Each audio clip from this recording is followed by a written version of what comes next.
Mga kaibigan, ito po Sherlon Inspire TV, lingid po sa ating kalaman na tayo po ang lilingkod na sa harap na ngayon ay tumatakbo rin bilang kapitan ng Barangay Magkaisa.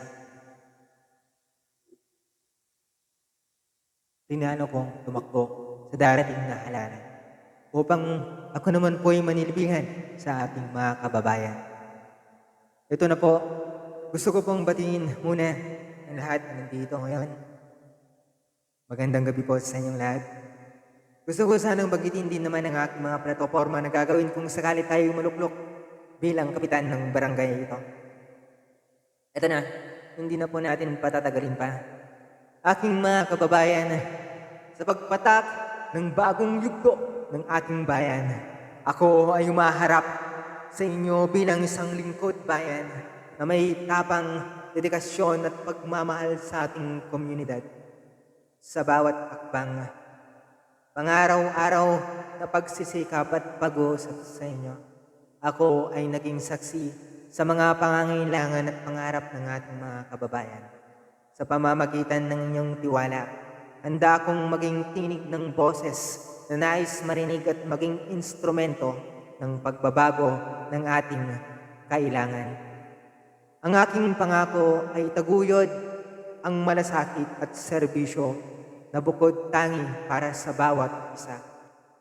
Maglalaan ako ng oras at dedikasyon upang masiguro ng bawat pamilya ay may magandang kinabukasan.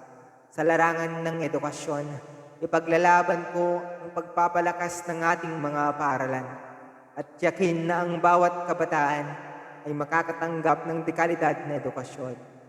Sa pangangalaga sa kalusugan, sisikapin kong mapalapit sa inyong mga komunidad upang masiguro ng bawat isa ay may akses sa abot kayang serbisyong pangkalusugan. Ang aking pangangalaga sa kalikasan ang magiging batayan para sa isang mas maliwalas para sa mga susunod na henerasyon.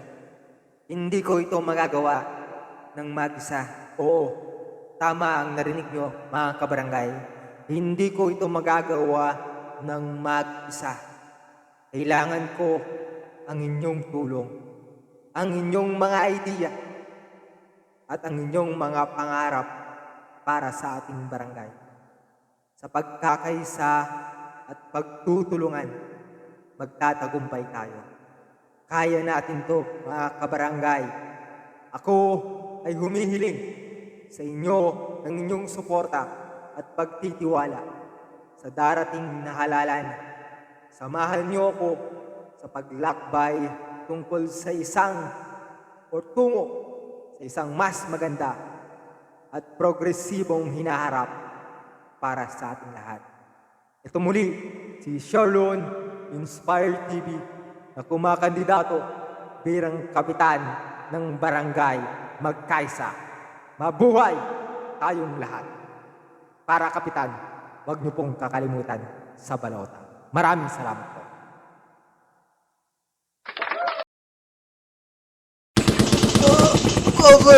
Cover!